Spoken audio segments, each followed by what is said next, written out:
What's up, y'all? Hope you're doing great. Back at it here.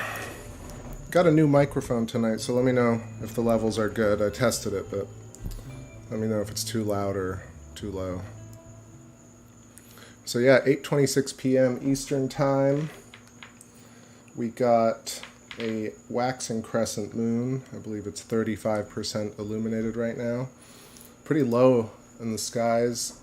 Kind of humid here, Central Florida. Hopping into the chat, say what's up to my peoples. What's up, Fantasy Ecstasy? Nice to see you, brother. Genghis Khan, good vibes to you. Ellie Wynn, Filamentarians, exactly. Red Rum, what's going on? What's up? What's happening, Joe Bristow? Welcome. Thank you.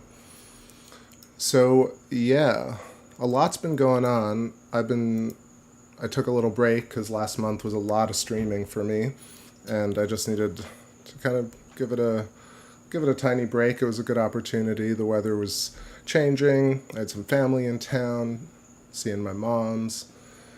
But yeah, I saw that a lot of videos came out. I saw Pierre-Marie Robitaille, Sky Scholar, dropped a video, and I want to talk about that. I almost wanted to do an immediate reaction to that, but I kept on watching and seeing all the comments. I saw him kind of responding to Gareth over at See the Pattern, but I also saw Jeff Walensky and Daniel Archer in the comments commenting on condensed matter, and I think it's really important to talk about that. I also saw that Thunderbolts Project released a video, not the one yesterday with Gerald Polak, which is excellent, but the one before that about Big Bang cosmology never made sense. And so it's not a heavy heart necessarily, but a little bit more along this filament that I've gotten, where I'm starting to watch Thunderbolts Project's videos, kind of going back, as I typically do, but then finding, I don't want to say issues, but I really feel like maybe it was actually oversimplified, and there are certain things I want to comment on, like, I'll get into it, just saying hi to everybody. Let's see, Session of the Nile, what's going on? Session says, saw something strange on Wednesday, 3 very slow moving lights near the moon. I got videos and pics, just want to know what they are. If they were in kind of an alignment and didn't make any aberrant movements, I would imagine that's the Starlink array. So typically you have GPS satellites, you have Iridium satellites, you have the Starlink arrays, and they kind of fly, or at least are in orbits that are, I feel like they're all kind of tied together. And so you'll see them moving at the same time, so 3 lights moving at a particular angle, at a particular clip. So if they had the same speed and they had the same angle of trajectory of movement, and they weren't like zipping around or doing anything crazy, I imagine those are possibly the Starlink satellites. But you could probably check yourself and see if you have the timestamp and location. I see Michael Smith Jr. Hello, happy Halloween. Happy Halloween to y'all. Samhain. I kind of like Halloween. Lots of people complain about it. I don't really dress up or do anything like that. Just hang out. But the vibe is always pretty cool. There's always a good stream to do around this time here in Florida. So yeah, I'll quickly, not quickly, but let's talk about this. So I think there are certain things that I mentioned this a bunch on my last few streams, but there's this kind of approach that I'm trying to take, which is incorporating some of the standard ideas, as opposed to outright just saying, like, Big Bang doesn't make any sense, we can't take anything from it, totally wrong, let's move on. Same thing with something like dark matter and dark energy. And so I'm not, I hope it doesn't sound like I'm doing a heel turn on this, but I think that it's that kind of approaching it with this throw out the baby with the bathwater in terms of Big Bang, just the event, not the description of the Big Bang, but an event like the Big Bang, like this expanding bubble of a universe, might not be completely wrong in terms of where the idea maybe came from. The idea of nothing turning into something, again, also is something that we're not maybe misinterpreted or maybe conveyed in a way that's a little too, myopic. But I was thinking about it when we really talk about this unified field of consciousness. So imagine an entire infinite ocean of wires, of filaments, of tubes, of giant lightning bolts and tiny lightning bolts, if you want to imagine it like that. And I would say that if we were really to kind of breaking it down and tying the two things together, dark energy and dark matter are plasma in dark mode, and matter is plasma in glow mode. So that's a quick example of how when we say there's no dark matter, dark energy are totally wrong. I think maybe that we need to slow down and kind of try to incorporate it in a way and try and see where that's coming from and try and apply it to an electric universe connected cosmology, as opposed to completely saying it makes no sense. Because ultimately, if it comes out as that's correct, so dark energy and dark matter are basically plasma filaments. When they oscillate, they turn into plasma filaments in glow mode, then dark matter is not completely wrong. So I think it's important to notice that. The other thing is the Big Bang. If we're talking about a unified field of consciousness percolating and bubbling and creating maybe an infinite number of universes, that event that created our universe could be construed as a Big Bang event. Now, is the Big Bang like in isolation? Is it the only one? These are parameters that we can, I think, definitely dissect and move past and augment. But I still think the event itself could be akin to a bubble. And so I feel like I was listening to the video and then I was listening more to some of Wal Thornhill's old videos. And I think there is a bit of a kind of blind spot with Thunderbolts Project in terms of like, they've got the basic premise down, like the connected universe with filaments, Don Scott's counter-rotation, electric stars. All of this makes a lot of sense, and it is fundamentally likely the way things are. However, I still think the events surrounding quantum mechanics and special relativity and pretty much contemporary cosmology can be augmented by electric universe theory versus saying electric universe theory has it figured out, let's replace everything with electric universe theory. That's sort of what I want to say. Nice, Michael Smith. That's great. Hope the kids had fun.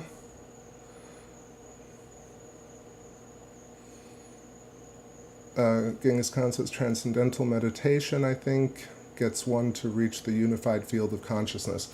Well, I would say the unified field of consciousness is nowhere. It's everything. So the unified field is wires in dark mode and wires in glow mode, and everywhere in between. And it's limitless, and it's pure consciousness, and then everything oscillates and arises from that. So you could call it light, you could call it plasma, but I think it's hard to say that. So let's augment it a little bit. So if you've ever seen the funnel or the conical shape of the Big Bang, you'll see that it kind of emanates from this one a giant glowing orb in the middle and kind of goes outwards in this bell shape to the right. Now, if you imagine that we're looking at our plasma tube or our Birkeland current or our pinched cylinder, or the hourglass shape or the hypotrochoid, I'm just using all the different terms for it, but essentially the core of an apple after you've eaten it, this shape is one of these very fundamental shapes. And I think it's important to note that these shapes do exist, but they also can explain things like black holes, for example. So let's say black holes are actually the openings at the either end of one of these plasma cylinders. Therefore, black holes themselves are not necessarily objects. They are an effect of a quantum tunnel or a galactic wormhole or a Birkeland current sheath. On either end of the sheath, you have an opening, the same way humans have an opening on either end, and we're essentially built fractally on universal currents. And therefore, we, as humans and creatures, are actually embodiments of a wormhole. And we do the same thing to matter as wormhole does to matter, as black holes do to matter in space. Debris enters these cones or these cylinders, and gets converted into other materials and gets shot out the other end in a closed loop system around each plasma knot. Anyway, so some thoughts around this. That's what I've been mulling about for a couple of weeks, thinking like it's a little too easy to just throw out all the old theories and say there's no relevance to them at all, because contextually I think we can identify some things that bring them in. So black holes can be explained by tunnels, by Birkeland currents, and cosmic galactic versions of those could produce the images that we've seen. Dark matter and dark energy could be the interaction between plasma and dark mode and plasma and glow mode. Matter and dark matter being the page and the words, light and dark, life and death, hunger, fullness, etc. The contrast nature of the entire condition of reality, of consciousness, is apple seeds to apple flesh, apple to the rest of the universe. Everything exists in relation to the other, and they necessitate each other. So I don't know. I feel like this is sort of what I've been thinking about. I watched some of Alexander Unziker's stuff today on de Broglie, and what else did I watch? I watched some things on photons, on doing double slit experiments and photon spin, electron spin, and how they isolate single photons, and the idea of quantized discrete packets of light versus light being a wave. And then you realize, like, light really is just resonance, but we decide when we measure it to call it a photon, a discrete packet of light. And that's really all there is to it. There's just the measurement of light allows us to say that there's a photon, but in fact light is resonance in the ether. And it's not more complicated than that, I believe. Session says, might be right about the Starlink, 3 lights moving in the same direction angle. Yep, I didn't capture it on stream, but I've seen it personally a few different times where it's like maybe 4 or 5 sometimes lights moving at a particular angle in a particular direction. Genghis says, the field is known as Atman, exactly, meaning pure consciousness or self, since the unified field constitutes the deepest reality and hence the true identity of everything in nature. Oh, that's Maharishi Mahesh Yogi. But I mean, this is what Alan Watts is saying. This is what, in fact, superstring theory is saying. And I think it's a lot of preconceived and prejudice, really, that like different alternative thinkers, free thinkers, all these different channels. I mean, for example, case in point, Sky Scholar continuing his Pierre-Marie Robitaille's like championing of a condensed matter sun with a lattice and pointing to evidence. And of course, this he seems to be right about. However, right in his comments, he has people like Jeff Walensky proposing stellar metamorphosis, and he's getting no kind of reply to this. And it's very important because I was listening for this phrase, condensed matter, and Electric Universe, I found a video where Stuart Talbot says planets are condensed matter, and I found a reference to it in different places where this is really the idea, is that gravitational collapse happens because you have filaments that attract matter to a certain point, to a z-pinch. And that's how we can explain how things are connected and along filaments, but actually do coalesce in, and they use terms like gravitationally collapsing to really, I don't want to say misrepresent, maybe just this is the way this is the jungle, the forest that we have to get through, the forest of complicated linguistics and linguistic gymnastics. For example, magnetic ropes. You know, Don Scott makes a good point about ropes having having truncated ends versus having these closed loops or electric currents, or electric filaments rather. And anyway, I'd like to integrate things. I think the ultimate thing at the end will be a sandwich filled with all the different theories. I don't think it will be one or the other, and not one person will be right about it. What's going on, Rune Thorson? Good evening. What's up? More Jello, please. Cat in a box. That is a ridiculously small cat jumping out of a box. I've seen it in real life. Sometimes that's the case, but often the box is much tinier. the true identity of everything, right? So that's what, when I've said before that when you look at yourself in the mirror, you made your own body. We are an embodiment, and at the very minimum, we are made in the image of God by something. And if you want to attribute something to the other, as opposed to the self, you can say that other created me, and I just go about my business. But the thing is, other is the other side of the coin. So other and self are the same thing, are unity. And unity, self, Atman, is also Brahman. So the great deity, the great all-knowing God, is also the soup of unified field of consciousness. So we are not only fully, I meant to say this earlier about, like, there is no, wherever you are sitting, that's the whole universe. There is no place in the universe, so to speak. It's all really a resonant patterned experience. And it's a resonant pattern experience of the actual full whole. So you are as big as a planet and as small as a microbe, if you want to be, if you choose to perceive it that way. So let's play a few jams here. Let me know if you have any thoughts on what I'm talking about. But, you know, I don't want to be the person that's kind of, a turncoat on Thunderbolts Project, because they've taught me so much. But I definitely think that videos like that last one might not be the best types of videos to do, where the Big Bang never made sense, but there is no real alternative to... Well, I'll give you a perfect example. Instead of being as vague as that video was, an alternative explanation for the Big Bang is Markland convection. So two wires crossing, and when two wires cross, they create a spark or a plasmoid, or they twist and they get really knotted up like our heart or like a nucleus of an atom, and then that can coalesce matter to it. And therefore, Big Bang could have been a Markland convection wire crossing in the midst of all these wires that weren't in glow mode. So dark energy, dark matter.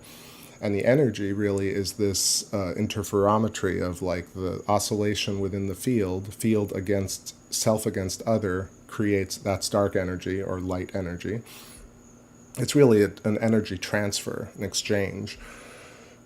And as things oscillate in the ether, we co-create luminous matter with an energy universe that pretty much is what they say is empty. It's just pure potential. It's superimposed reality situation. It's every possible scenario superimposed until it gets chosen by experiencers in the field.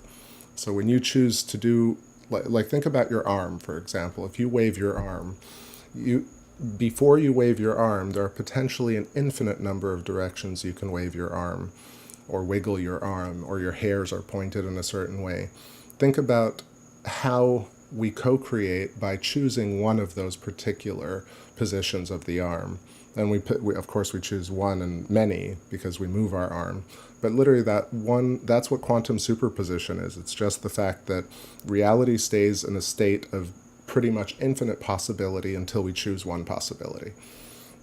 So quantum mechanics actually makes a lot of sense when it comes to resonance and electric universe. And I again, like, it would be easy enough to say, oh, they've wasted 40 years and all this money, and Large Hadron Collider is pointless, and da-da-da. And I'm not sure that's a good way to approach it. I feel like superstring theory pretty much says, and is also in line with Hindu teachings. So what they don't say, what quantum mechanics doesn't say, is that the human memories and all memories, the memory field is outside of the self or the body. So that's a big thing. And quantum mechanics also doesn't say we are God because we created our own bodies. So those are two things that are different. Mary, what's up, pup? How you doing?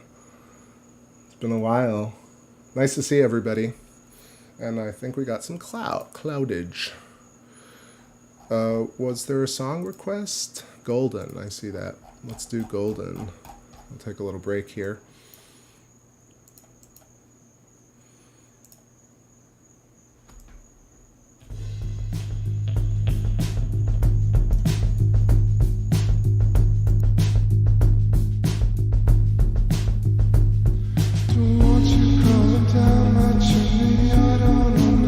Your clothes,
right, all right. That's a little golden.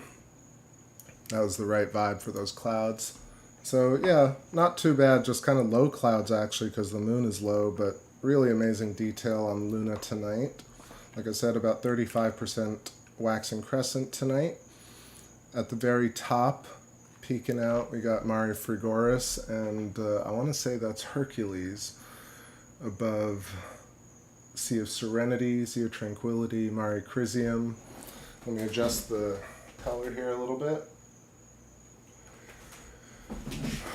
Theophilus, Cyrillus, and Katharina, the chain of craters, right in the middle. You see the ones that are very noticeable with the relief. And then at the bottom left, coming in on Tycho and Clavius. Not just yet, but coming in. Squeaky chairs. So yeah, just to quickly follow up on that, so I was thinking integrate some of the contemporary theories instead of throw them out. That's the main message here. The other thing is start thinking about how stellar metamorphosis is such a powerful theory and how coalescing of planets, clumping of matter, can also be incorporated into something like stellar metamorphosis. So I think it's also not either or. So let's talk about it. So stellar metamorphosis, just the difference between stellar metamorphosis and the mainstream is that mainstream says that matter clumps together in accretion disks around a star. And a star, because it has a momentum or originally, and they don't know really from where, it has spin. The spin is translated into the rings, the accretion rings, and the accretion rings clump together matter and create Earths, Jupiters, moons, asteroids. Stellar metamorphosis says, no, this is not really logical. What's more logical is that matter can clump and bombard each other in accretion disks, but actually stars ultimately evolve into planets. So something like Jupiter and our sun and Earth and the moon are all the same original object. Basically, wires crossing, creating a plasmoid. And this plasmoid having enough energy and enough lifetime, essentially it's a game of numbers, right? So like Big Bang could be one of infinite number of Big Bangs, and our universe happened to work. It's the same way this operates. The reason I think that seems logical now is because when you look at nature, we have something we can look at and say, well, it's kind of a game of numbers on Earth. There's just enough speciation where enough survive to propagate and also expand. And things that don't work just don't work out. Not every, essentially, baby lives. I hate putting it that way, but not every star becomes a planet. But really, it's more so where does a complex Earth come from? Where does a complex Jupiter come from? Where does something like Neptune come from? And really, the only very logical answer here is stellar metamorphosis, without a shadow of a doubt. Now, what it does is it actually, for me personally, not for everyone else, but for many people, it's the craziest idea. But this is one of those things where at first they ridicule you, then they attack you violently denounce you and decry your ideas, and then ultimately it's they say, well, we already knew that it was stellar metamorphosis. But NGC, what's happening? Gnostic Chef, I see you in there. Sorry, I was just looking at the moon and talking, so I didn't see y'all come in. Welcome, my friends. I hope you're doing great. Happy new moon cycle and Hallows Eve. Let's see. Gnostic Chef, I see you. You can catch up later, but nice to see you for a moment. Rune Thorson says, I generally don't like the idea of negative potential energy as presented. Not a negative charge, but as a deficit of possibilities. No, I know what you mean, but because if you followed the Dan Winter stuff about neg entropy and entropy, I think it's just structural lattices, entropic structural lattices that that implode into structural lattices, and these lattices emit light, and this is what we see.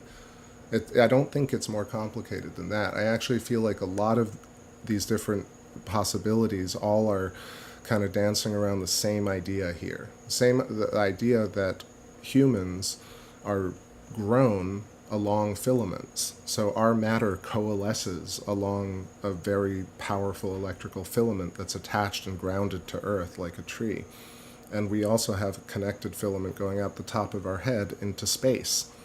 That's how when you look up into the stars, you create an electrical current tube, this wiggling tube, or a cosmic electrical filament, or a Birkeland current, or a quantum tunnel, wormhole, what they call, like I was talking about lightning, if you look at Pico Hank's channel, and you see the lightning coming from the ground to meet the cloud lightning, and one is more discharged than the other. In fact, the slow-mo guys just did a whole video on this where they take pictures of filaments in slow motion, and you see that the filament, the channel, electrical channel, is already created before it enters glow mode. And we're humans that are oscillating in and out of the vacuum at a certain frequency, and therefore we look like coalesced matter along filaments. Yet we're a chain of stars, right? So our and that's pretty deep, right? Going right really deep there, but it's not that complicated. In fact, if we imagine just the shape of an apple and place humans at the center of this apple, except instead of a few seeds, we have a stack of seeds, and each of these creates a field, a membrane, a memory brain outside of the body, the skin. But the body, the bodhi, if you really imagine it, is the shell and the self. So self and other, or self and field, creates the full self. And I think this is where also something like quantum mechanics, when you listen to these cats, they're right on the cusp of saying it, but they don't actually say it either. So everyone's dancing around this idea. Yeah, Mary says, Pico's Hank, love that channel. But you can really see how, like, how the channel is created between the two objects. It's really 2 points in space created like an invisible, hollow, wiggling tube, and then it gets luminous. How does that happen without complete connectivity? And so the complete connectivity comes from the fact that every wire, every single object in the universe, as soon as it, well, I don't want to say as soon as it exists in relation to not existing. So the wholeness, unified consciousness, is both existent and non-existent simultaneously. But the fact that things resonate luminously inspires other things to oscillate luminously, and therefore this interaction between the so-called self is what creates life as we know it. Gosh, that got very complicated, but the connectivity is what matters, and we see that constantly. We have actual evidence for it.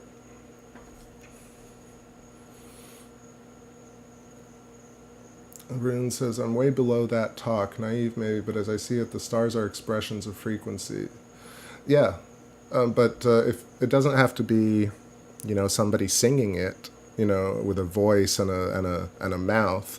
This oscillation, this original oscillation, is something I think where we can get to asking about that. That is the greater question, I think. I think Big Bang is trying to pretty much answer that, but in a way where they're coming at it from a very myopic sensibility. Like I was saying, the Big Bang, if you look at the diagram, it's missing a symmetrical side. It's missing the rest of the current tube. It has one bell shape, but the Big Bang is probably omnidirectional, or the bubble instantiation of our universe is omnidirectional or symmetrical, like we see a nebula in space. It's not just conical moving outwards. However, if you look at the Big Bang diagrams as well, you'll see that matter is arranged. So not only if you just envision that galaxies and stars and planets and galactic dust, if you look at them as like little debris or atomic structural shells, you'll see that closer to the center of the Big Bang, there's a ton of matter. And then as you go further, the so-called expansion is actually the shells of not the shells. Well, the shells, but the counter-rotating currents of the Birkeland current create concentric spheres when pinched off. That's really all it is. So a planet is a cylinder with the ends pinched off. They get pinched off because of precession and rarefaction. Once they get pinched off, they still are concentric rings. So if you want to imagine that, we look at Jupiter, and you see the counter-rotating rings of Jupiter. This is literally the outline of the Birkeland current.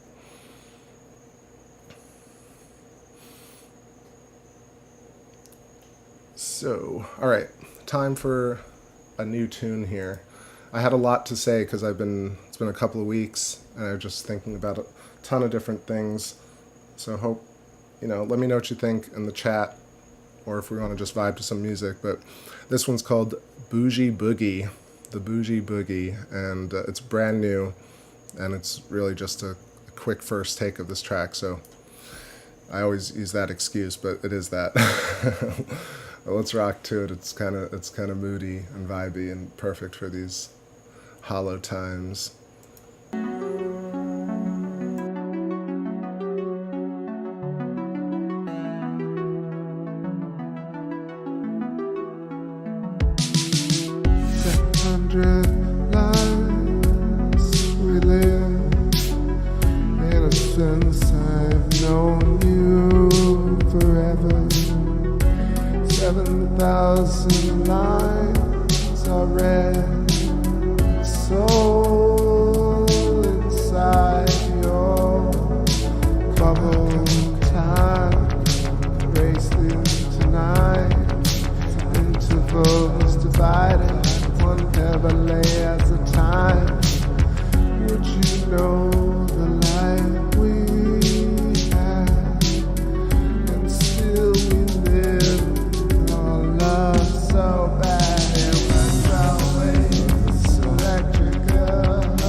It was always electric.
got nature in your soul. But like an architect trapped inside a tornado. We got scientific knives. Oh, back we were wise, but not divine. I would love to see, I would love to see, I would love to see all those promises.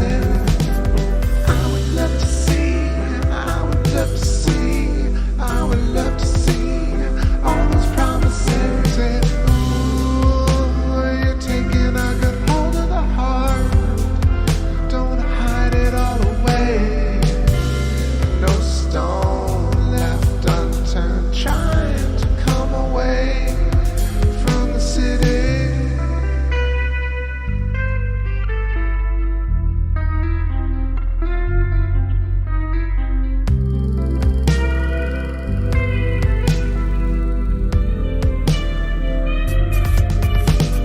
I got nature in my soul like no one's coming up the skies. Darling, I was waiting for. I got nature in my soul like no one's coming up the skies. Like radiant.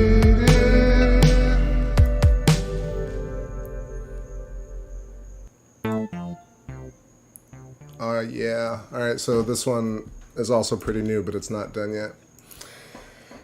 Just zooming in here for a moment, those were a couple of new jams, Bougie Boogie and Fine Fixer, version 8, that last one. It's getting there. It's close. Alright, so I got Posidonius in view, and that's the crater at the edge, or the feature. It's hard to say these are craters, because, like, Posidonius looks like an entire, like, flattened area, like a field almost, like a bubble field. But anyway, Posidonius crater, and to the left of it is Sea of Serenity, and you can see the forked snaking filament pretty much imprinted directly on the floor of Mare Imbrium. And then to the bottom left, that would be Tranquility. Let me know if you can see that. Mary asked me, have I seen the movie Coco? Yes, I have seen the movie Coco, and I really liked it. I think I had one small complaint, which is just that it's weird to have the entire family not want Coco to play music. They're all so against him, but it's such a great movie otherwise. And I find it hard-pressed not to cry at, like, a couple of the moments. Pretty much the last scene for sure, but sometimes in the middle scene where you get the second death, which is pretty funny, pretty interesting idea. The idea of no one remembering you, causing your memory to actually fade. It's almost like dissolution. But yes, clearly, I've seen Coco. So Posidonius looking great. Earlier we were looking at Theophilus, Cyrillus, and Katharina. So I'm going to keep going with a bit of the zoom thing. Yeah, I mean, they come around at the end, but they really give Coco such a hard time for so long in the movie with no explanation as to why. And also, he's pretty good. That's the other thing. Like, he can play and sing and perform pretty much out the gate. So they kind of rush that character development, and it's the only thing that irked me about it. But otherwise, visually and musically, it's just absolutely amazing and funny and just such a great take. I liked it a lot more than, what was that other movie, Soul? I thought Soul was a little bit strange and limiting too. Hey, what's going on, Charlie Silverman? What's going on? Nice to see ya. Nice production too. About my tunes? Thank you, if that's what you're saying. Schwow. Thanks, Ellie. NGC says, did y'all hear about the confirmed meteor crater impacts on Mars? The angle of impact, size, very interesting. Yeah, I don't know. Still really, I know people think it's crazy, but jury's still out on, like, are these volcanoes, are these meteoric impacts, or are these electric arc melted bubbles? Because, the organization of it. But now, see, the thing about it, whether or not they're electric arcing craters or impact craters, they still create these outlines. The lattice. Basically, it's a hexagonal nested lattice in different configurations of primitives. polygons, right? So tetrahedrons, squares, trapezoids. Nature is basically a very flexible lattice structure, which I think adheres to what Dr. Robitaille is saying, where he's constantly talking about how the sun has a real lattice, and that's why it actually is not a fake chromosphere or photosphere around the sun. We're actually seeing the surface of the sun. Now, we have convection on the sun, and we can see it. If we look up pictures of the sun in action, you can kind of see all the different cellular convection. But if you look at Jupiter, for example, anybody can see the difference between our sun and Jupiter and see that Jupiter's complexity is more highly evolved in terms of geometric structures than the sun is. And then you have something like Earth, which is so much more complicated. It has all the stuff that Jupiter has and much, much more, because in essence it has cell phones, right? It has things up to a fractal degree. And, computers and people. It has such a variety of fractalized life on Earth that, it's this idea of stellar metamorphosis, I just have to say it's like such a powerful idea, and that more people should follow Jeff Walensky and just listen to him and hear him out, because the more I study his stuff and the more I look up mainstream ideas of planetary formation, the more I'm convinced that stellar metamorphosis is the correct pathway to understanding the universe. And, I don't take sides very strongly or very often, but maybe that's not true. But I don't shift opinions so drastically very often. But this one, in terms of, when I spent the last 10 years looking up planetary formation, the answer never satisfied me to begin with. So when I found stellar metamorphosis, simply like that was finally a reasonable answer. Let's see. Thanks, Charlie. I appreciate it. I've been taking some time with the tracks. All right, so let's get back to it. We'll do a couple more new ones. This one is called... We'll do Desert Fires and Not So Far. Let's do Not So Far first.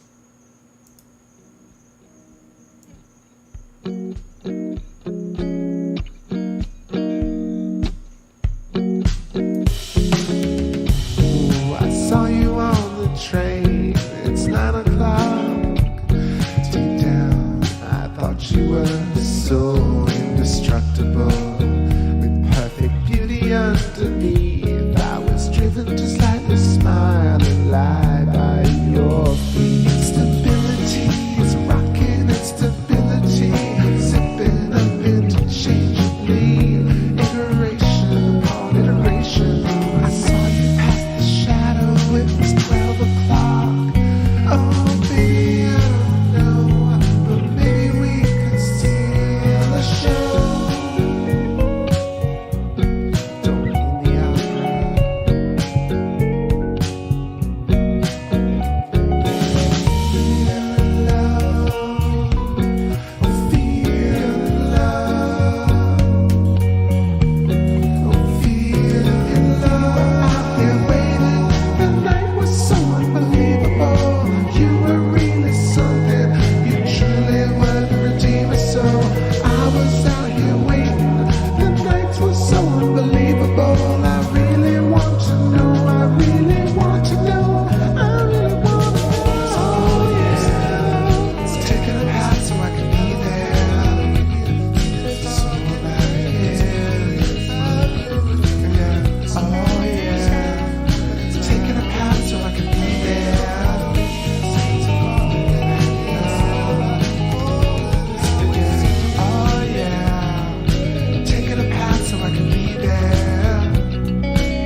a song so thin like you notice a person. Oh yeah, so take a path so I can be there. That's all I can. Yeah, oh yeah. So taking a path so I can be there.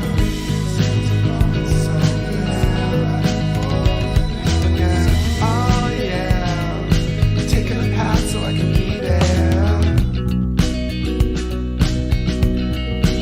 So I can be there. Focusing in, moving inside, focusing in. How do I know? How do we get tears of fog and living so real? How do we feel it? Focusing in, moving inside. Taking a bounce in. How do I know? How do we get tears of fog and living so real? How do we feel it? Focusing in, moving inside, focusing in. How do we know? How do we get tears of fog and living so real? Oh, and how we feel.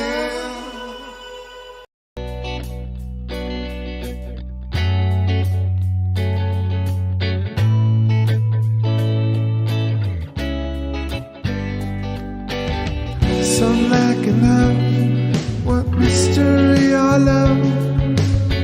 In between the record, I found light had turned to dust. Rockets on the beach, oh, we knew just when to leave. I believe what's told, our story carries out. Our breath so inspiring. Oh, it's nothing like it thought it though. One day there's nothing left to prove. All this love we find, all we need to face with you. Long enough, but I'm gonna lose my mind. Cleared out the evidence, cover the shot this time. Like it is a fire. Say you to love for so long. Oh, like it is a fire.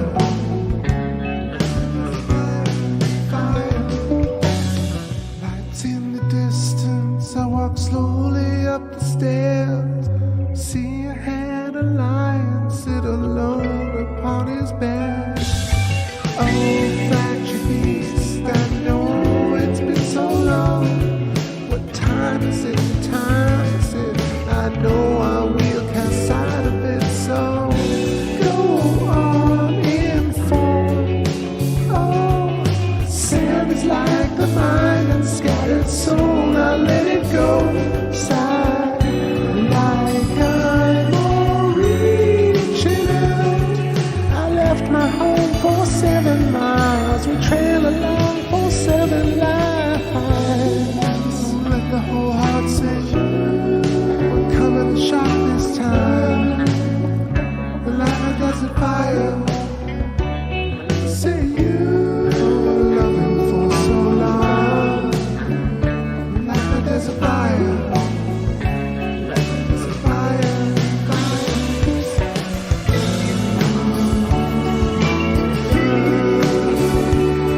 There's a fire. There's a fire. Say you like there's a fire. There's a fire.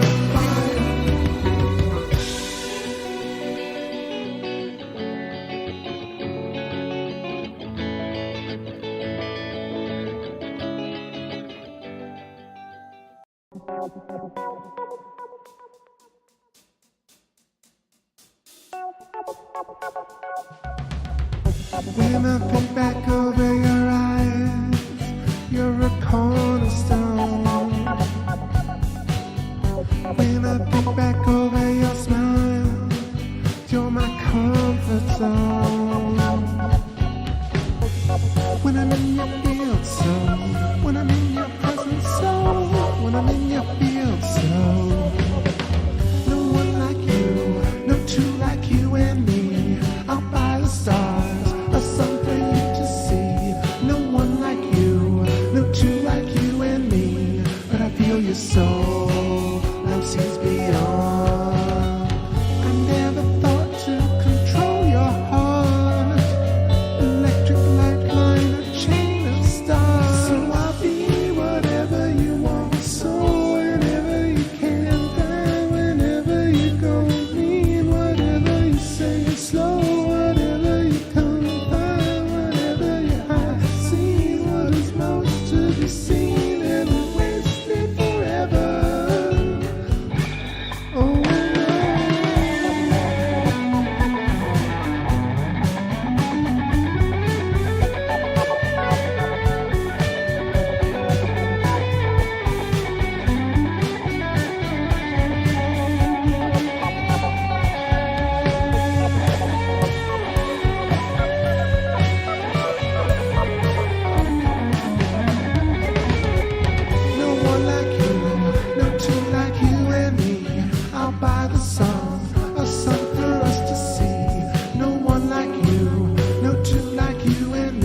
feel your soul like seas beyond. I never thought to control your heart.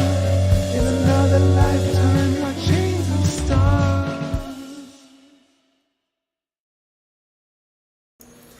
All right, that one needs to be pumped up in the mix, but that one was Think Back Over. Yeah, like I was saying, what's going on, RGA? It says any lunar waves. Not tonight, but I assume you saw the last video, but yeah, so lunar waves, interesting things, but probably across the whole sky, probably supersonic shockwaves related, or shockwave related. Yeah, check out my playlist, RGA. You can see I just captured one very recently. That was in upload videos, new lunar wave. You can check out some of my playlists where I explain, well, I don't even explain, I just have a playlist that shows filming of shockwaves from an explosion in a distance and bullet Schlieren effect, or the wake of a bullet, creating this double wave in our atmosphere. And so I imagine that it's either probably a supersonic jet or a ballistic test or potentially something coming in from space.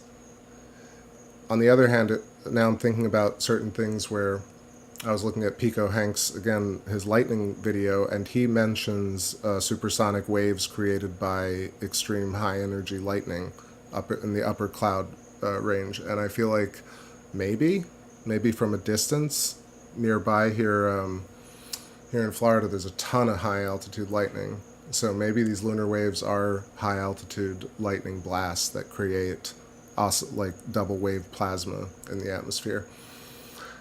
What's going on? TS Apostolos. Hey y'all, what's going on? Marky, thanks so much for the comment. I appreciate you. It's been so many years now, but I keep going with it, and we got such a strong crew. Anytime I go live, we get the fam together, and I feel like there was a point, I think maybe 4 years ago, where I stopped streaming for a bit, well, due to the fact that the channel got copyright stricken for cover songs, but more so that like I didn't really have anything new to say about things. I wasn't sure as I am now about certain topics. And so now I feel like when I come on, I can talk about so many different aspects of the world and fill in so many gaps that I just didn't know 4 or 5 years ago, even though I'd already sort of gotten to the place where I understood connected electric universe. But really, even just this past year with stellar metamorphosis and finally spending the third or fourth time over going into relativity, going into optics, going into string theory, going into all of the Alexander Unziker breaking down formulas. And after a while, it actually does sink in, and you start to realize, you're like, wait, these people are talking about pretty much the same thing from all these different vantage points, and nobody is really dropping their ego and saying, you know, I should just collaborate with these 3 other people.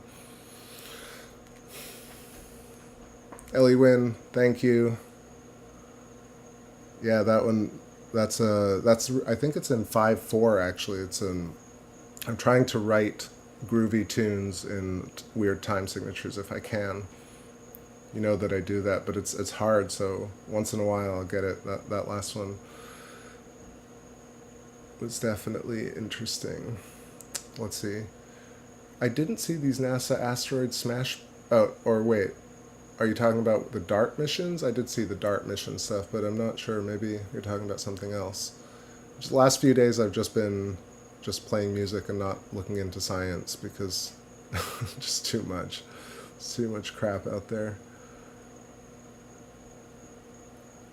It's alright, Marky says, it's alright just not knowing too, the wonder of this place.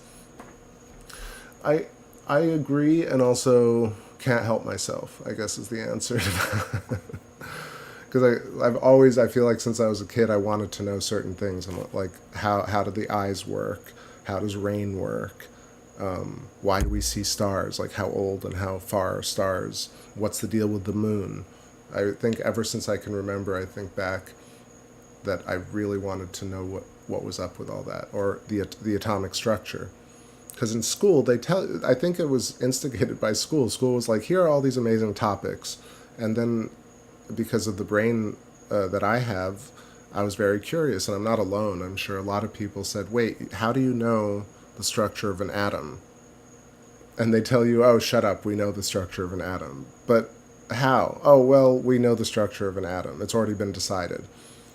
But then you get older and you say, well, how do they know the structure of the atom? Who took it? Has someone taken a picture? And then you go down the rabbit hole. And a lot of people are so preoccupied with life and children and dogs and pets and everything that they don't have the time to say, well, I'm going to look into this, but I'm going to look into it over and over and over again until I understand it. And that's where we are today, with a lot of very smart people, but who are strained by cultural ramifications and don't get enough time to really look into these deeper topics. So to your point, I now that I've gotten here, I can once again look at the moon and just enjoy the moon for being the moon. It's a little bit like, I think Alan Watts says, he says, and I see the moon overexposed here, but bear with me, y'all. It's looking kind of amazing, to be honest. But Alan Watts references this story about how at some point before you understood Buddhism, trees were trees and mountains were mountains. And then when you began to learn about the self, trees were no longer trees and mountains were no longer mountains. And then once again, when you became a master of the craft, then again, trees were once again trees and mountains were once again mountains. So for me, I've gotten to a place where now I can let go, but I had to get to a place where I had a sense of what was going on in space, or a sense of what quantum mechanics really meant, or... NGC's like, shut the hell up. I hear you. All right, let me shut the hell up. RGA says, just came across the channel. I jumped back and saw your channel, vids on topic. I always thought we're sound energy waves from impact. Impact? You mean like meteors coming through our ionosphere, or like our mesosphere? Or what? Mary says, but some mountains are trees. It's true, like, I mean, you can interpret that's the joke, right? Not the joke, but that's the insight there, is that you can choose to see the world any way you want. Marky says, lol, I know. Lol, I know, dude. I love my adult mind. It's mine. I sharpen it daily. Yeah, I mean, you know what I'm saying? You know what I'm saying. Let's see.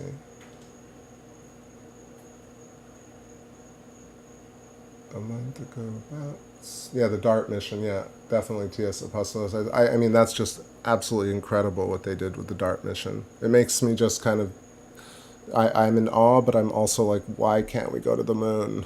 I want to go to the moon.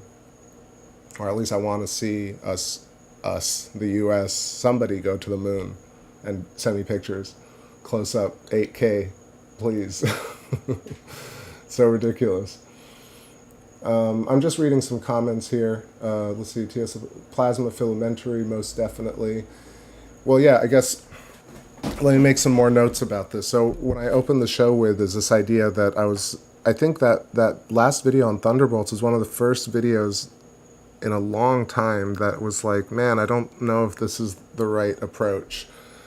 And it's not because I disagree with the electric universe paradigm. You know how much I love the electric universe, and really I admire all the people on that channel.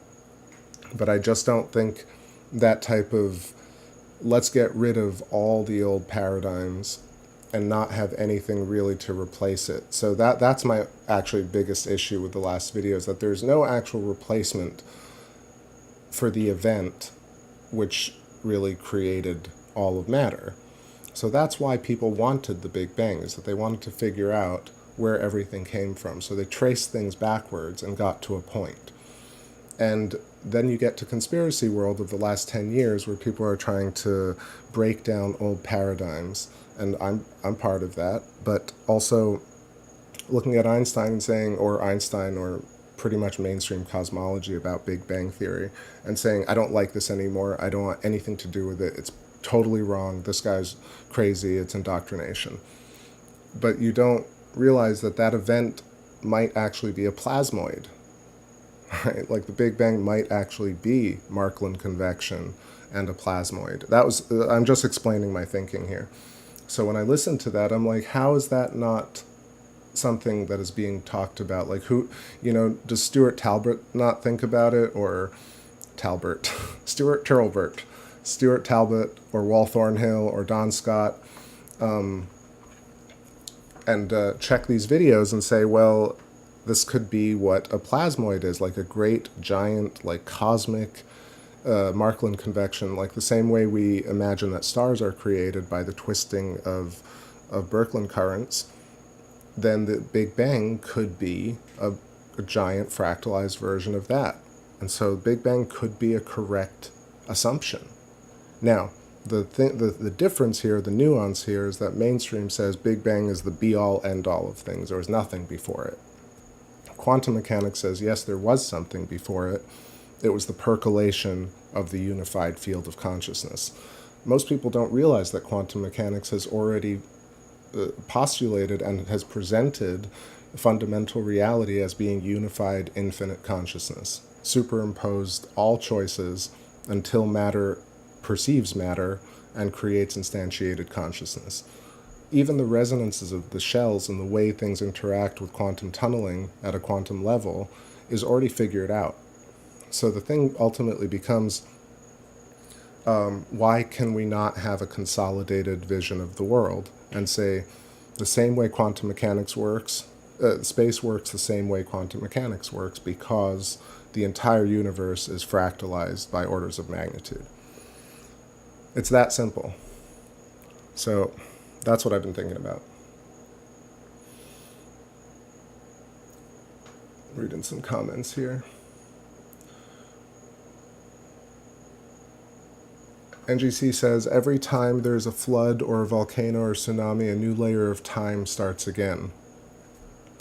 So interestingly about time, I don't know if I said this on the last stream before I took a little break, but I started to think about time in a really interesting way, which is if every moment that we create, so self, like antenna and field, creates a new bubble layer and pushes out all the other layers, and that's our most recent layer of instantiated foci consciousness. So our recent memory from yesterday is a thin layer of plasma that outlines the body, let's say.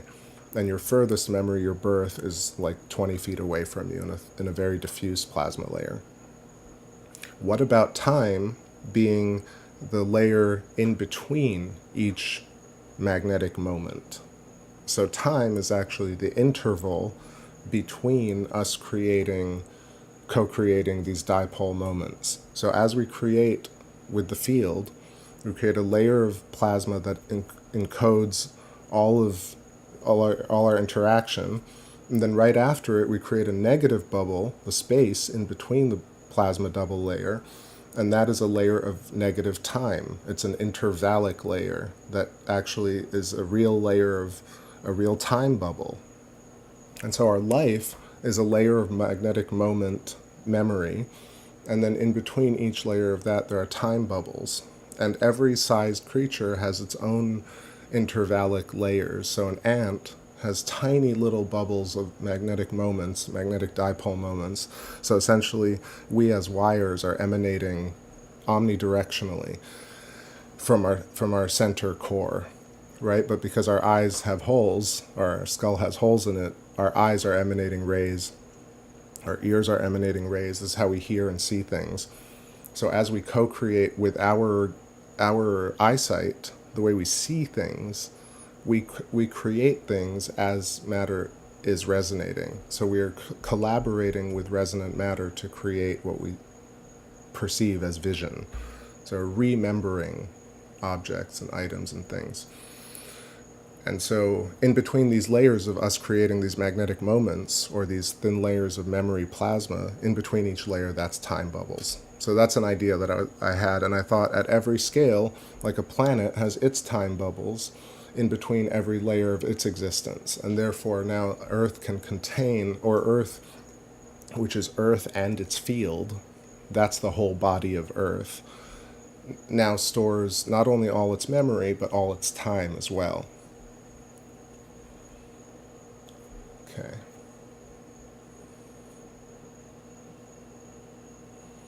Yeah, I didn't see Hangman. Y'all are referencing Hangman, but maybe I missed him. All right. So that's some thoughts about time.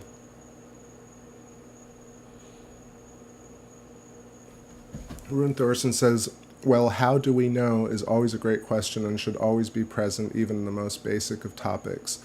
Philosophy is a genuine application in science. Yep. You're just inspired me to think of something. So I saw this this channel. It's not really huge, but doing an interview with one of the preeminent Jupiter imagers. This woman who there's video of her from '94 doing Hubble imaging. Now she's doing web imaging. And they spent an hour talking about the latest James Webb pictures of Jupiter. So the near-infrared and infrared imager, and seeing basically the aurora of Jupiter. And an hour, and there was no mention of electrical activity, electromagnetic poles of Jupiter. And she's talking about aurora on Jupiter.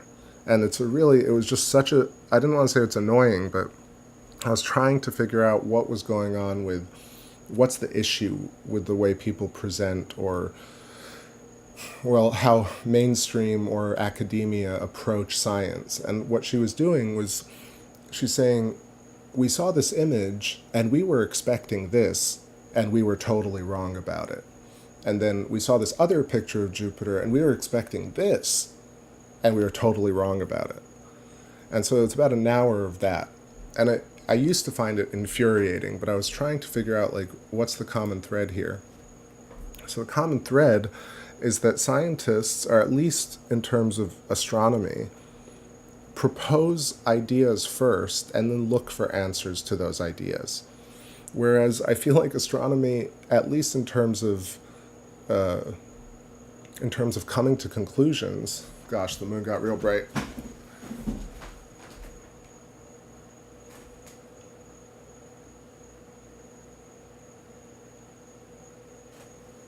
That's not too bad. So yeah, to finish up my thought is that instead of coming to conclusions about pictures that we got from Jupiter, scientists say, we want to find this one thing at Jupiter that we've decided, and here are the things we're looking for. And then they set the instruments to go and take a picture of that thing, and then like the aurora on Jupiter, they are baffled by, because their assumption was that they were going to not find aurora, and they found aurora. And that's the end of the discussion with mainstream scientists. When in fact, real science would be, we didn't have any assumptions about the poles of, or at least we had the assumptions about the poles of Jupiter, but then we got a picture of Jupiter from James Webb, and we threw out those assumptions and realized we're looking at electrical activity. I think that's the whole thing. Again, very simple difference between what's going on now, which is we were expecting no lightning, we got lightning, and isn't that interesting? We have to go do more science. Versus just using your common knowledge and seeing that there's aurora on Jupiter, there's aurora borealis on Earth. Aurora on Earth have been studied ad infinitum, and people pretty much know what aurora are. At least even mainstream says that it's electrical activity coming from solar currents. So this lead imager on James Webb should look at aurora from Jupiter and say, okay, electrical activity instantly. I mean, why would I know and she wouldn't? It's kind of crazy. Let's see. All right, let's go back to some tunes here, because why not? All right, that was enough new stuff. Wait, is there one more new one I can play? I'm Fixer, I played that one. No, that's pretty much it for now. That's the playlist, but let's go back to some oldies, the oldie mixes.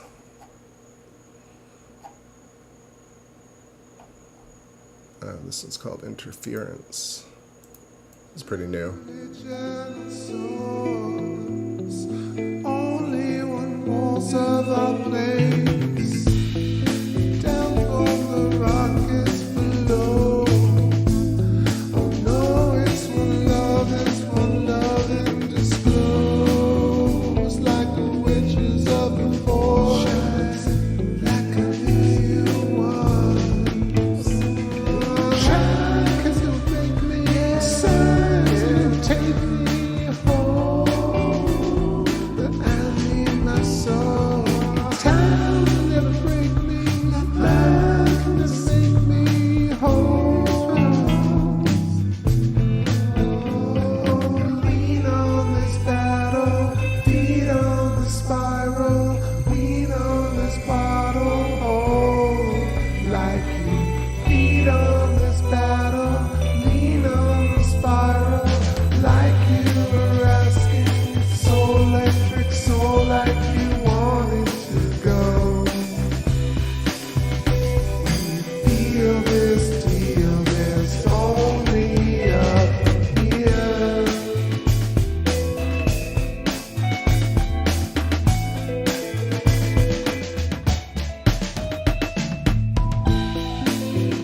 Till you're doing what to shine and what you want to. Not trying to melt in summer love, yeah, what you do. Till your distance doesn't mean how you want to. Climb around and how you know and how you do. Like silhouettes we crash against the ways we got to. Climb the mountains high enough like how we do.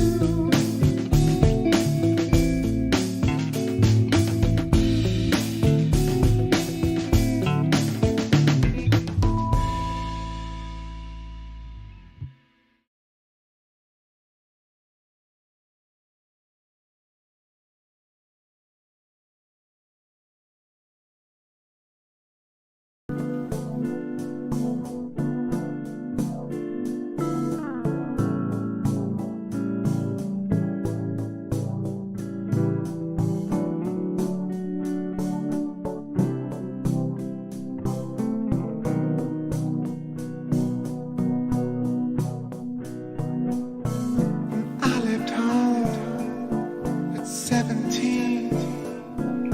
Couldn't tell you if I was living a dream. What could I do? For a while I played the field. How could I prove the hidden yield without the blues to feel? My heart was cool and left no residue. Catch me if you fall, catch me when you're low.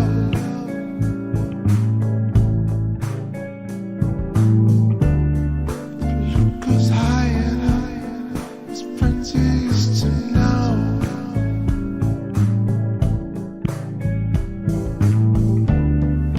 Catch you when you fall, catch you when you're low.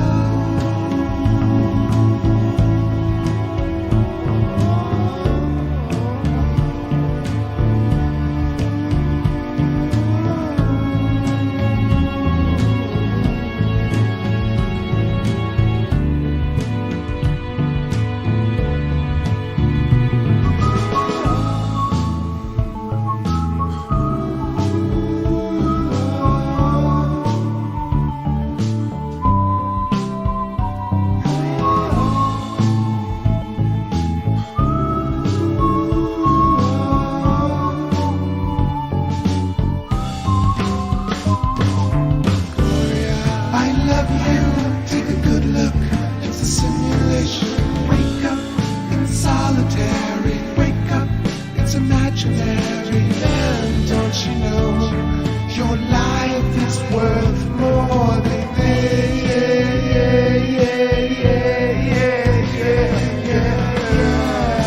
what you have, take a good look, it's a simulation.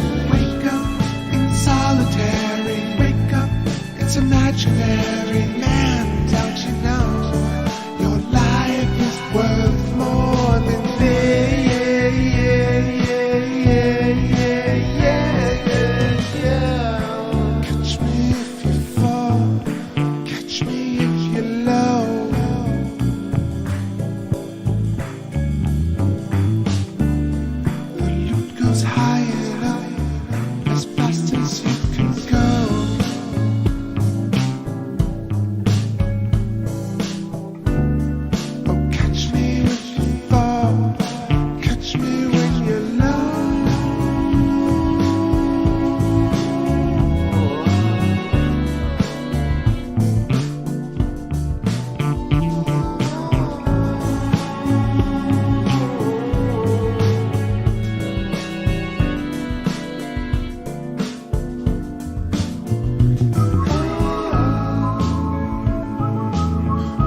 the soul track. It brought me down to the whoa. Forget about the land you knew was strange. Remember all the love you knew was there. Won't you close your eyes, relinquish every step of the way. Oh, terrestrial, and all your memories, like a cold hand, puts up your sleeve like a death wheel. I'm rolling down. I'll be toe to toe. With the truth you know.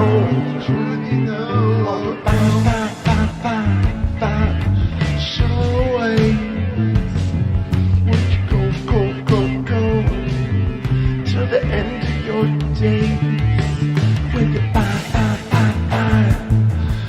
you crawling up to you? Would you go till the end of your days? Yeah. Go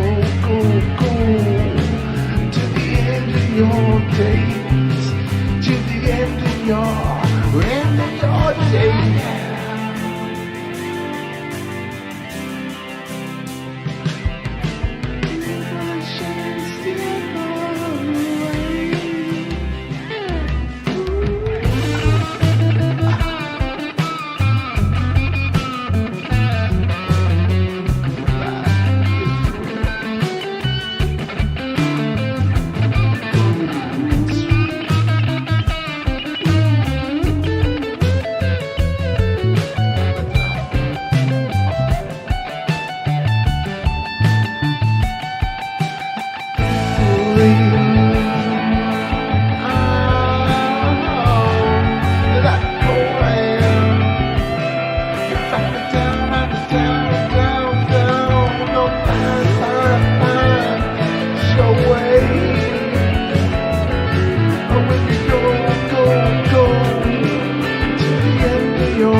All right. All right. Type in butter bread and find the best bread. I mean, it's white bread, so it's probably not very good for you, but it's very delicious. Toasts really well. And then I've been slicing cucumbers and then just like tomatoes and very thin sliced heirloom tomatoes with olive oil and some dill and black pepper, and let it sit for a minute so the tomatoes sort of marinate. And then you put them on this white toasted butter bread with like a lot of salted butter and like fresh greens. And the other night I like, you know, have you ever chopped off the tops of cauliflower or broccoli? You can get all the little crumbles of the florets. Yeah, nature's own, exactly. It's just so bad for me, but I could eat a whole half loaf of that, or a half lova. I could eat a whole loaf of that if I wasn't careful. So yeah, just hopping in here. I'm very glad my tracking is doing well. It snapped into place. It was doing some funky stuff earlier, if you can tell. I was having a tough time honing in on Saturn, but the view is pretty good, given that there are clouds. Had to come over and check it out. So, yeah, I mean, this idea of stellar metamorphosis, much more fun to imagine Saturn being an evolution in the stage of a star becoming a planet, maybe between Jupiter and the Earth. You get something like a Saturn. Also, around Saturn, you can see the geometry. It's outlined by the Birkeland current, but you do have a more simplified, not a simplified, it's actually just a variation. So you can really see self, at the core, and other field manifest. So matter is coalescing or gravitationally collapsing along filaments, along the fundamental geometry. And of course, you can see attraction repulsion in action, where there's the separation between the rings and the body of Saturn itself. You can really see where this is where our short-term memory layers are being created. So there's a really good amount of space in between us and our layers. But this is really an embodiment in terms of a single a plasmoid or a Z-pinch, planet, star, whatever you want to call it. And if you equate a planet, a single node, to a chakra, then our heart or our brain or our certain organs you can equate to a singular planet. Therefore, I think this idea of that everything is conscious is interesting when you look at planets, because they're actually individual plasmoids with their own membrane, but they're not a collective. The solar system is a collective that is akin to a human stack of chakras. NGC says, have I ever grated a cauliflower? It's easier than chopping it. Yes, cauliflower just is very amenable to being chopped. But I just love kind of just the tips of the florets. You can put it in salads. You can saute it. Lots of different things. Fantasy says, loving Saturn. Me too. I'm just trying to keep it centered here. I love the shadow on the back half. You can see that kind of harsh cut diagonal. Very cool. Definitely some fringing going on with the orange and blues. NGC says, so there's no movement at the center. It's focused as it spins. I feel like that's this whole kind of figuring out how the counter-rotating cylinders manifest. So I imagine the outermost counter-rotating cylinder that we can see would be the equator of things, our stomachs, the rings of Saturn, our middle field, basically. So the plasma donut that surrounds our stomach or our hips is this ring of Saturn, I imagine. That's where the Squatterman, the two dots around the Squatterman figure, that's really the cross-section of a torus. So, and not only that, I imagine that the rings are just collapsed matter to these filaments, but there are many more rings that we don't see that extend all the way to all the moons. So Saturn is like a micro solar system in and of itself. This is where I feel like, again, I mentioned it earlier about how scientists, or at least astronomers, tend to make assumptions, then try and develop tools to prove those assumptions or contradictions, as opposed to just looking at the data and saying, oh, I had these assumptions, but forget about that. Here's a new derivation. Again, that's so simple. It's sort of what people laud Halton ARP for. Now, again, I was talking about like how I've started to look into Thunderbolts Project with a more fine-tooth comb, and it's the same sort of thing with Halton ARP. Like Halton ARP, when you first hear about him, you're like, injustice, and he had it completely right, and all this stuff. And I think that redshift indeed is a measure that shouldn't necessarily be only used to determine distance or inflation. However, the change of color, the refractive index, and spectroscopy is really still, one, a very primitive science, two, the details of which are not really shared with the public or explained in a way that is very simple to understand. So when you get into this idea that you can look at colors in space, but they're not real colors because the camera's making it and the eyes are faking it, but really what we're seeing is what's out there right now. And it's more about the relationship between us seeing Saturn and interacting with Saturn than it is about what the chemistry of the spectrograph or spectroscope says. That's sort of where I'm coming from. The holistic sense is, how do we just look out into space with human eyes and see something that is 1 trillion miles away? There has to be some sort of connection. It can't just be that we're staring into empty space, into the vacuum, and nothing really is happening between our eyes and space.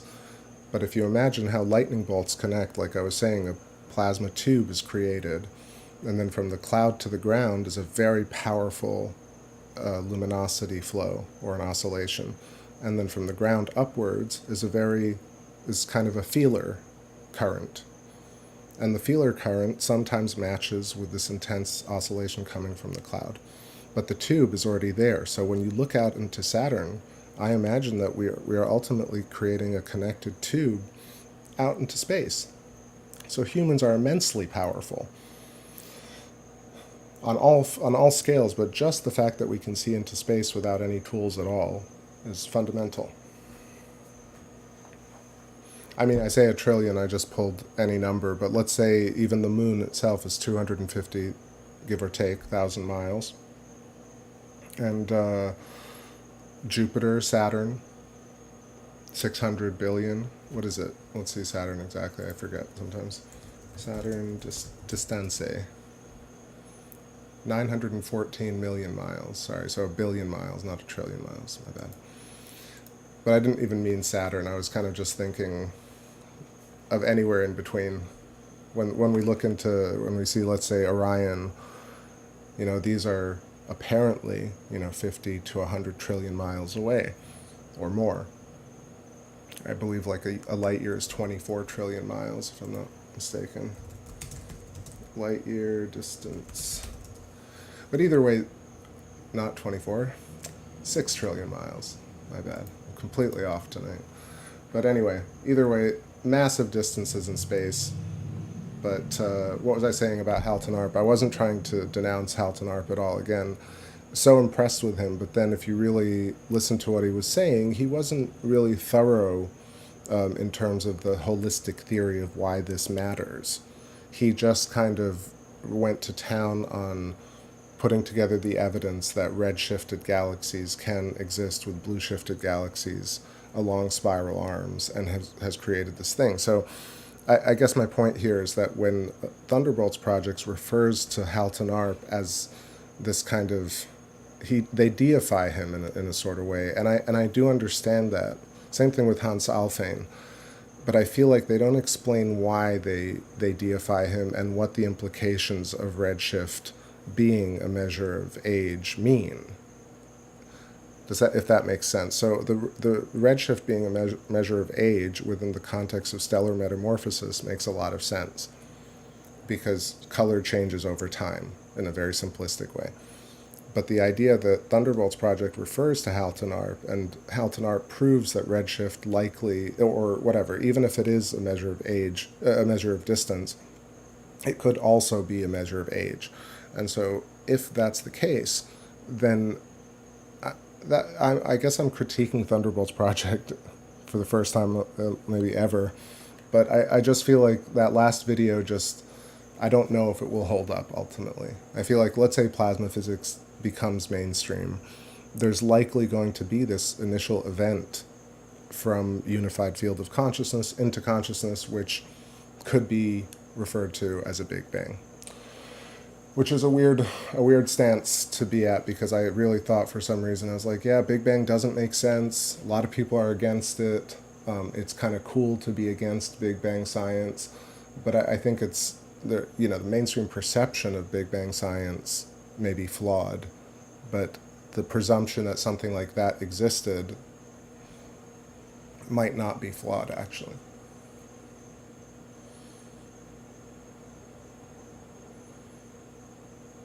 Are you moving the scope, or is Saturn moving? So Saturn's moving and the scope is moving very slightly with Saturn. And that's why, like, I'll use the remote to kind of go to distances that are much further apart. Like Saturn is much further away from the moon. So I'll quickly go through it. But once you land on Saturn, then the auto guider goes into play. And tonight, like, I was trying to find Saturn earlier, and it was kind of doing that weird zigzagging back and forth. But then now that I zoomed in, I kind of have it adjusted. It really is settled. So I hope I made a point about that. It's weird, but I think it's like, because I like Electric Universe so much and I want it to succeed, but I don't want it to succeed based on becoming the same thing that it's decrying. I don't want Thunderbolts Project to be like, here's this thing and we've already decided that it's this and yada yada. I don't want them to become exactly what they're trying to break down. I don't want any of them to do so. I mean, imagine like Sky Scholar. Like, why doesn't Pierre-Marie just read Jeffrey Walensky's comment and just either make a video saying, look, I think stellar metamorphosis is just an awful idea and here's why. It would take him 5 minutes. Versus look into stellar metamorphosis, and in 20 minutes, if he believes in it, like, he could change the perception of so many people almost immediately by integrating the idea of stellar metamorphosis into his videos, and then explaining condensed matter in the context of how stars are formed and how planets are formed. Like, it's a much bigger message, I think. And in a weird way, like, he is kind of really hell-bent on a certain path right now, if you watch Sky Scholar's videos. And he's not wrong. I think all the stuff he's talking about really makes a lot of sense. And now I've watched a lot of I won't say a lot of his videos. I've watched at least 20 of his videos this past couple of years, and it would be my third or fourth time through.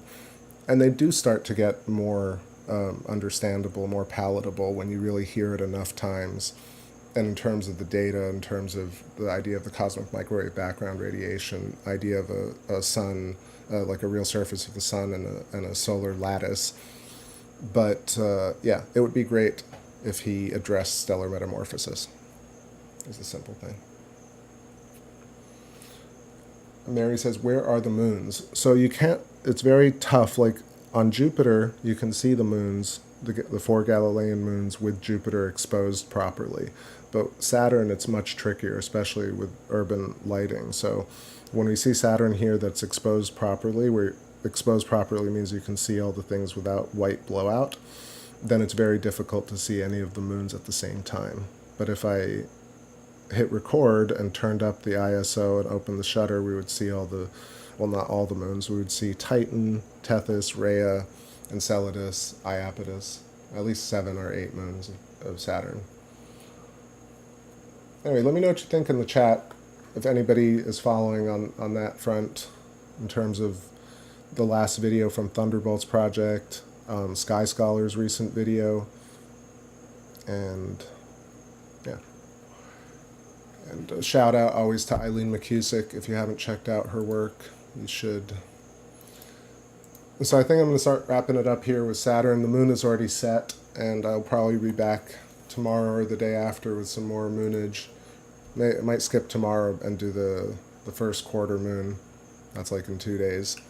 And then we're leading up to, I believe, the lunar eclipses this month. So on the 9th-ish, we might have a lunar eclipse. Hopefully some nice skies. So those are some thoughts about the world, about life. Remember, you can look in the mirror and see that you made your own body, your own eyeballs, and somehow you make them work. Which it's a good way to tell that you're an aperture of the entire system. NGC says, I've been incorporating a lot of new stuff lately into my universe. Tell me.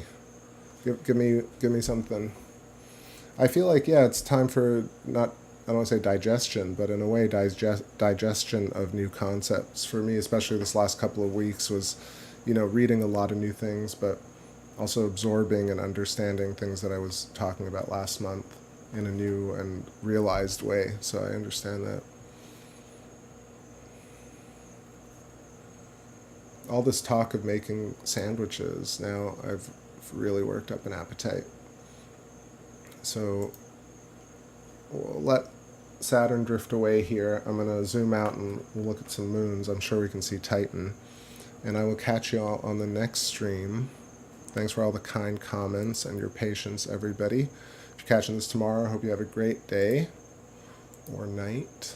And I'll see you very, very soon. Very soon.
Jagged